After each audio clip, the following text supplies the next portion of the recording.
It's Rabbi Jeremy from Machar, and this is our candle lighting for the sixth night of Hanukkah in 2025.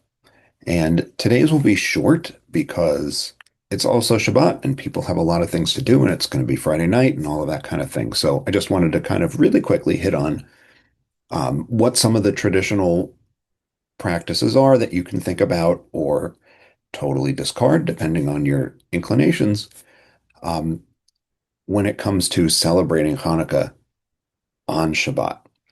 So the real trick with Shabbat for Hanukkah and for a lot of other things from the perspective of Jewish law is that there are things that are considered to be work that shouldn't be done on Hanukkah. And it's not like any work. There are really sort of a fixed number.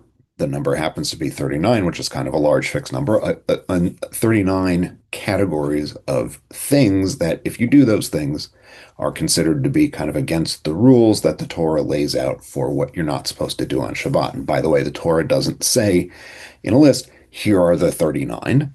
It is instead, you're not supposed to do any of your labor on Shabbat. And then the rabbis spend a lot of time figuring out what that means. And over time, those categories have grown to encompass more and more and more activities. But one of the ones that the rabbis kind of all come to agree on pretty early on is not lighting a fire, right? And not lighting a fire is part of why you will find people who, if they follow Jewish law, will not drive on Shabbat because an internal combustion engine is a fire, right? So you can't light fires on Shabbat if you're following those rules. So how does that interact with Hanukkah? Lighting Hanukkah candles is the real trick because on Shabbat you're not supposed to light any fires, and candles are definitely fires. Even if it's an oil lamp, it's fire. Um, and so you kind of have to think about if you're following those rules.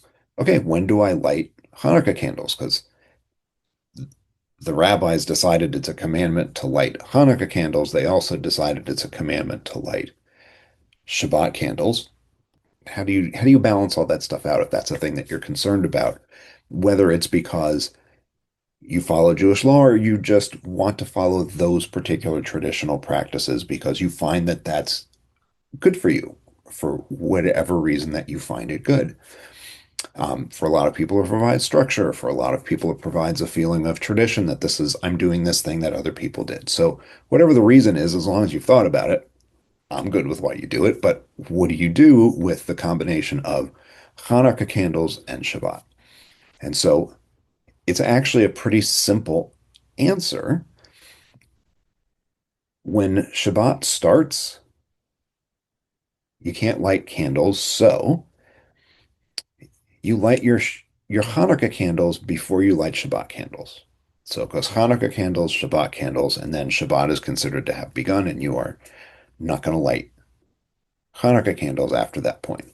When you come around to the end of Shabbat for Havdalah, it goes the other way. So Havdalah ending Shabbat really comes about an hour after sundown on Saturday, and it kind of works in the opposite way. You want to end Shabbat and then you can light your Hanukkah candle. So you do Havdalah and if you use a Havdalah candle, you'll light a Havdalah candle. You do that ceremony and then you'll light the Hanukkah candle. So it's backwards, but it makes a lot of sense. If you can't light a fire from point A in time to point B in time, you light your Hanukkah candles before you're not allowed to light them anymore. And then you light them again after you can light them. Now, whether that is you can and you can't because you are following Jewish law, or it's you can and you can't because you're following traditional practices and you do that for your own reason, that's the general order in which that all is supposed to happen.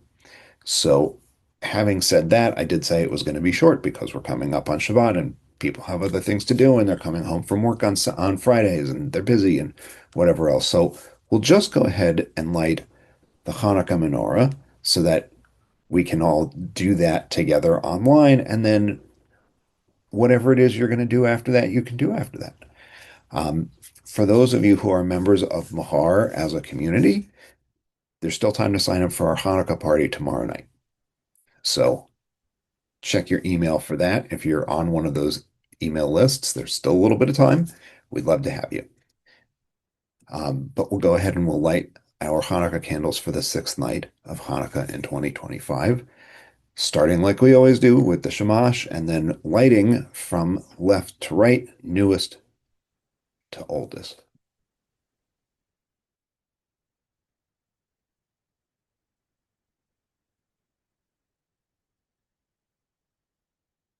Candle that doesn't want to stay lit. Okay, there we go. So I did them in the right order and it went a little bit funny, but that's kind of how lighting candles go sometimes. So here we are, all lit. Like six candles plus the shamash. And we'll use our humanistic blessing. Nivarech et haor ba'olam, nivarech et haor ba'adam, nivarech et haor shel Hanukkah. Let us bless the light in the world. Let us bless the light in humanity. Let us bless the light of Hanukkah. Now, if you are also lighting your Shabbat candles along with it, you can do a little bit of a trick, which is you can light your Hanukkah menorah, you can light your Shabbat candles, and you can say a consolidated blessing. Nivarech et haor ba'olam, nivarech et haor ba'adam, nivarech et haor shel Shabbat v'shel Hanukkah. Let us bless the light in the world. Let us bless the light in humanity. Let us bless the light of Shabbat and Hanukkah. And that way you get one blessing that covers the whole deal. And that is our candle lighting for the sixth night of Hanukkah in 2025. Chag Sameach and Shabbat Shalom.